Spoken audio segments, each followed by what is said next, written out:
Good morning. আজকে আমার গন্তব্য হচ্ছে ব্যারাকপুর থেকে আজিমগঞ্জ, মুর্শিদাবাদ, আজিমগঞ্জ, জিয়াগঞ্জ। আর আজিমগঞ্জ আমি যাচ্ছি বেসিক্যালি মা কিরিটেশ্বরী মন্দির দর্শন করার জন্য। ওখান থেকে রানী ভবানীর মন্দির এবং জিয়াগঞ্জে হেসেল। জিয়াগঞ্জ আপনারা সবাই জানেন কেন যাওয়া হয়। তো আমিও যাবো আজকে হেসেলে খাওয়ার জন্য। সব থেকে বড় গুরুত্বপূর্ণ এই জার্নির আমি আমি কল্যাণী এক্সপ্রেসওয়ে দিয়ে যাব, ঈশ্বরগুপ্ত সেতু পার করে নবদ্বীপ ধাম হয়ে আমি সোজা চলে যাব স্যালার দিয়ে বহরমপুর। অ্যাকচুয়ালি এই রাস্তাটা অনেক কিছু দেখা যায়, আর অনেক দর্শনীয় জায়গা আছে। মাঝখানে নবদ্বীপ পড়ে, বাচিবাবুর বিখ্যাত সেই লাল দই, বোর্ডিং এর খাবার। NH-12 ঠিক দেখার সেরকম কিছু নেই, আর কয়েকটি জায়গা আছে যেখানে রাস্তায় খুব জ্যাম হয়। কল্যাণী এক্সপ্রেস ওয়েতে স্পিডের একটা ব্যাপার আছে, এখানে কিন্তু কপস আপনার স্পিড গান নিয়ে থাকে। আমি আপনাদের দেখাবো স্পিড গান থাকলে কিভাবে এটাকে আপনি ওভার স্পিডে আসলে আপনি স্পিডটাকে কমাতে পারেন, এবং তার জন্য আপনাকে র্যাডার ডিটেক্টর বলে ওটা ইউজ করতে হবে। তো অবশ্যই ইন্ডিয়াতে ইলিগ্যাল ইলিগ্যাল হয় ঠিকই, কিন্তু আপনি ধরুন স্পিড লিমিট আমার আগে ধরুন 300 মিটার আগে আছে 65 বা 70, আমি 65 যেখানে লেখা সেখান থেকে যদি আমি স্পিড কমিয়ে দিই তাহলে এটা ইলিগ্যাল হতে পারে না। আমি স্পিড লিমিট যেখানে করা আছে তার পরের থেকে আমি ওভার স্পিডে গেলে সেটা আমার ফাইন হতে পারে। তো আপনারা দেখুন, এনজয় করুন। আমি আরও কিছু টিপস দেব আমার ড্রাইভিং এক্সপিরিয়েন্স নিয়ে। আর আমি আমার এই ন্যানো নিয়ে যাচ্ছি, খুবই ছোট গাড়ি, আপনারা সবই জানেন। টুইন সিলিন্ডার, খুবই ভালো গাড়ি, খুব ফেভারিট গাড়ি। আমি বহু দূরে গেছি এই গাড়ি নিয়ে। ভেরি গুড ভেহিকেল, আমার খুব ভালো লাগে, বিশেষ করে যেখানে রাস্তাঘাট খুবই ছোট, সেখানে খুব ইউজ। আর মেন অ্যাডভান্টেজ হচ্ছে ন্যানোর, এর কিন্তু রেয়ার হুইল ড্রাইভ। আপনি একটা জিনিস ফলো করবেন, রেয়ার হুইল ড্রাইভ কিন্তু আপনার আপ হিল রোড বা ঘাট রুটে খুব কাজে দেয়, কারণ ফ্রন্ট হুইল স্কিড করার চান্স থাকে, রেয়ার হুইল কিন্তু অতটা স্কিড করে না।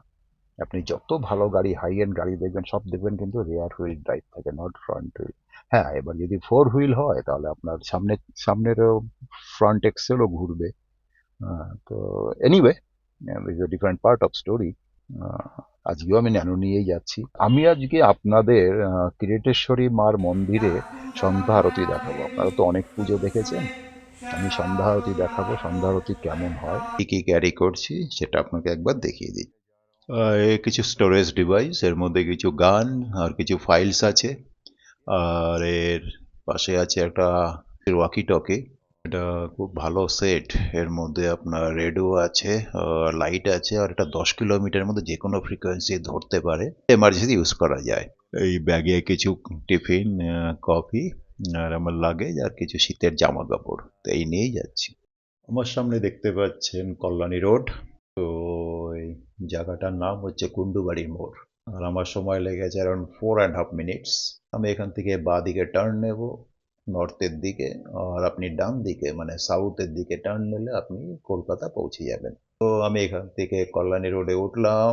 কল্যাণী রোডে উঠে আমি যাব ঈশ্বরগুপ্ত সেতু, গঙ্গা নদী পার করব, করে ওখান থেকে যাব ত্রিবেণী, ত্রিবেণী থেকে নবদ্বীপ, নবদ্বীপ থেকে कालना, कालना से कटवा, कटवा से सेलर, সেলার সে বহরমপুর। এরা যদি এই রাস্তায় প্রথম আসছেন একটু সাবধান থাকবেন। এই রাস্তার একটাই প্রবলেম, এখানে স্পিড গান নিয়ে কিন্তু পুলিশ থাকে। এই জায়গাটার স্পিডস পার আওয়ার, এখানে কিন্তু গান থাকে, আমি দেখেছি। আর এর left and right both side রাস্তার জাফরপুর এয়ারফোর্স স্টেশন একটা গান থাকে, আর একটা গান থাকে পানপুরের আগে যে সিগন্যাল আছে, সিগন্যালের আগে ওখানে কিন্তু থাকে। এই মুহূর্তে আমি কল্যাণী রোডের প্রথম সিগন্যাল, টোল গেটের আগে এই সিগন্যালটা পড়ে, ওখানে এসছি। কিন্তু এর আগে সিগন্যালের আগে কিন্তু ক্যামেরা ছিল, আমি এটা রেকর্ড করতে পারিনি। ওখানে স্পিড ব্যারিয়ার ছিল 65। আমি টোল গেট পার করে এখন স্ট্রেইট টুয়ার্ডস নর্থ আর ঈশ্বরগুপ্ত সেতু ত্রিবেণীর দিকে যাচ্ছি। সামনে একটা সার্কেল আসবে, এই সার্কেল থেকে আমি রাইট টার্ন নেব নবদ্বীপ ধামের জন্য। আমি এখন পৌঁছে গেছি কাটোয়া শহরে, এখান থেকে আমি সালারের দিকে যাব। আমি এই মুহূর্তে পৌঁছে গেছি সালার। সামনেই সালার রেল স্টেশন থাকবে আমার ডান দিকে। বেসিক্যালি আমি কাটোয়া থেকে পাচুন্দি হয়ে সালার এসছি। এই রাস্তা সোজা কন্টিনিউ করে আমি বাদশাহী রোডে উঠবো। বাদশাহী রোড থেকে 34 কিলোমিটার গেলে গোকর্ণ হয়ে আমি বহরমপুর পৌঁছাবো। আমি এই মুহূর্তে সদরঘাট সিগন্যালে আছি। তো আমি আপনাদের দেখাবো কিভাবে আজিমগঞ্জ যাবে। আমি এদিক থেকে বাঁদিকে টার্ন নেব, যেটা মোরগ্রামের রাস্তা, আজিমগঞ্জ শহরে যেতে হবে।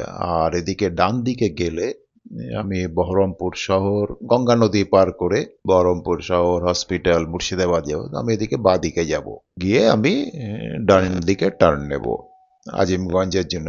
আসলে এই রাস্তাটা শর্ট হয়। এই দেখুন, এই রাস্তা থেকে আমি ডান দিকে টার্ন নিচ্ছি, সোজা গিয়ে আমি আজিমগঞ্জ পৌঁছাবো। ইচ্ছাগঞ্জ ফেরিঘাট বা ডাহাপাড়া ফেরিঘাট বলে। এই ফেরিঘাটের উল্টো দিকেই আপনার হাজারদুয়ারি বা মুর্শিদাবাদ। তো আপনারা যদি মুর্শিদাবাদ থাকেন, ওখান থেকে আপনারা ফেরি পার করেও মা কিরিটেশ্বরী দর্শন করতে পারেন। আজ আমার গন্তব্য স্থান 51 পীঠের এক শক্তিপীঠ মা কিরিটেশ্বরী মন্দির। আমি আজিমগঞ্জ থেকে বহরমপুরের রাস্তায় যাব।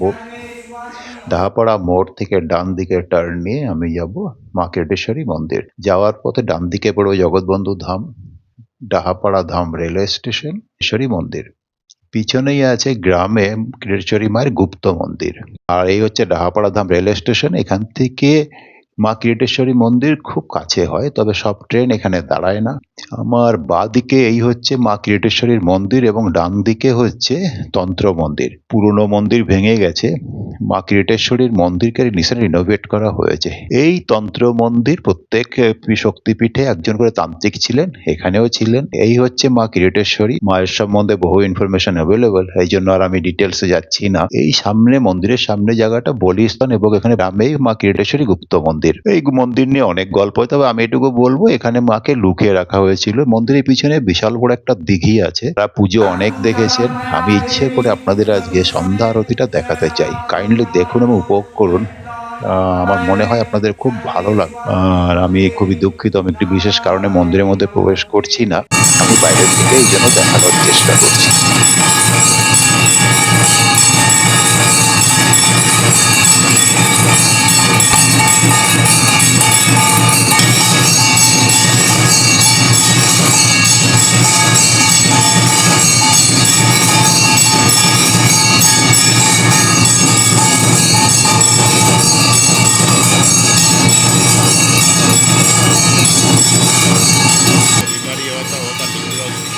এই যে পুরোহিত পুজো করছেন, এর নাম শুভঙ্কর।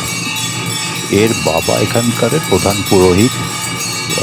উনি একটু অসুস্থ, জন্য ছেলেই এখন পুজো সামনে। আরেকটি কথা, আপনারা যদি এখানে মায়ের ভোগ প্রদান করতে চান, আপনারা করতে পারেন। এর জন্য আপনারা শুভঙ্করের সাথে যোগাযোগ করতে পারেন। আমি ওর ফোন নাম্বার দিয়ে দেবো, আপনারা খাবার রান্না করেও নিয়ে আসতে পারেন। আর যদি চান, আপনারা শুভঙ্করকে বলবেন, ও ব্যবস্থা করবে খাবার। আমাকে ডাকছে আশীর্বাদ নেওয়ার জন্য, কিন্তু আমি যেতে পারবো না মন্দিরে। আর এই হচ্ছে মিস্টার শুভঙ্করের ফোন নাম্বার। আপনারা দয়া করে এখানে ভোগদান করবেন। এখানে প্রচুর দুস্থ লোক আছে। যদি সম্ভব হয় আপনারা অবশ্যই ভোগ প্রদান করবেন, কারণ অন্য শক্তিপীঠগুলো যতটা জনপ্রিয় হয়েছে, এই জায়গাটি এখনো জনপ্রিয় হয়নি। এবং মা কিরিটেশ্বরী সম্বন্ধে অনেক গল্প আছে এখানে। মুর্শিদাবাদের কোনো একজন বিখ্যাত সম্রাটের একবার পুষ্ট হয় এবং তিনি মা কিরিটেশ্বরী মন্দিরে এসে প্রার্থনা করে এবং তার পুষ্ট ঠিক হয়। আপনারা অবশ্যই আসবেন মায়ের মন্দিরে।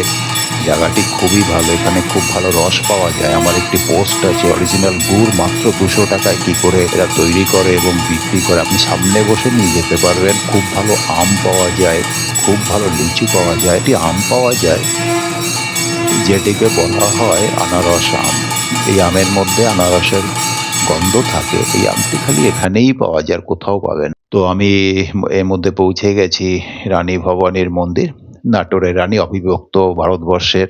অনেক ইনফরমেশন আছে। আমাকে ভিজিটার্স খাতায় কিছু কমেন্টস লিখতে বলা হয়েছিল। রানী ভবানীর সামনে টুয়ার্ডস ইস্ট এই হচ্ছে ভাগীরথী নদী। এখান থেকে বাংলাদেশ খুবই কাছে। আর ওপারে হচ্ছে আপনার জিয়াগঞ্জ। আর যে বড় কোঠি বা 12 কোঠি যে হেরিটেজ হোটেল বলে, আমার সামনে হচ্ছে এই হোটেলটি। এটা অ্যাকচুয়ালি হোটেলটার পিছন দিকটা, নদীর দিকে সামনের দিকটা। এখান থেকে বাঁ দিকে গেলে আপনারা পৌঁছে যাবেন এই 12 কোঠির আসল এন্ট্রান্স। এবং আরো একটু কিছুটা সামনে গেলে ওখানে খুব ভালো একটা মিউজিয়াম আছে, যে ফেরিঘাট। এই সামনে এটা হচ্ছে কার্গো, তারা মুর্শিদাবাদ থেকে আসলে গাড়ি নিয়ে আসতে পারে। জিয়াগঞ্জ সম্বন্ধে নতুন করে বলার কিছু হচ্ছে হেসেল, আর আমগাঁও সামনে হচ্ছে আজিমগঞ্জ সিটি রেলওয়ে স্টেশন। মা কিরিটেশ্বরী দর্শন করতে চান, এইখানে এই ট্রেনে নামতে পারেন যদি ঢাপাড়া ধামে ট্রেন না থাকে। একটি কথা মনে রাখবো, হোটেল আছে আপনার একমাত্র আজিমগঞ্জ সিটি রেলওয়ে স্টেশনের কাছে। মা কিরিটেশ্বরী মন্দিরের কাছে কোনো অ্যাকোমোডেশন নেই। আর যে কথা বলা হয় যে জগৎবন্ধু ধামে বিনা পয়সায় থাকা যায়, এটি ঠিক নয়। আপনি ওখানকার মেম্বার হলেই থাকতে পারবেন। আমার বাঁদিকে আজিমগঞ্জ সিটি রেলওয়ে স্টেশন, আমার এই সামনে ডান দিকে একটি খুব বড় বাজার আছে, এটা এখানকার মেন হোলসেল বাজার। পিছনে হচ্ছে মাছের বাজার। এখানে ভেজিটেবলস বা সবজি কিন্তু খুবই সস্তা। এই গেটের ঠিক একটু পিছন দিকে মেয়েদের জাংশন থেকে সিটির দিকে আসেন, দুটো স্টেশনের ডিস্টেন্স খুব কাছাকাছি, 1 কিলোমিটার হবে। গেটটা ঠিক আগে বাঁ সাইডে সব তপন বাবু বলে একজন খুব ভালো মিষ্টি বিক্রি করে। এটি ছোট্ট দোকান, গুমটি বলা যেতে পারে। তার আগে সম্ভবত একটি সাইকেল রিপেয়ারের দোকান আছে। এ সকাল 9টা থেকে মাত্র 11টা, 2 ঘন্টা মিষ্টি বিক্রি করে এবং সব মিষ্টি ওর শেষ হয়ে যায়। আপনারা যদি মিষ্টি ভালোবাসেন, একবার তপন বাবু বা এই ভদ্রলোকের মিষ্টি অবশ্যই একবার টেস্ট করে দেখতে পারেন, আশা করি ভালো লাগবে। এই ছিল এবারের উপস্থাপনা 51 শক্তিপীঠের এক শক্তিপীঠ আজিমগঞ্জের মা কিরিটেশ্বরী মন্দিরের সন্ধান। আশা করি আপনাদের ভালো লেগেছে, আর অবশ্যই কমেন্টস বক্সে আমাকে লিখে জানাবেন। আর আপনাদের অসংখ্য ধন্যবাদ আমার সাথে থাকার জন্য।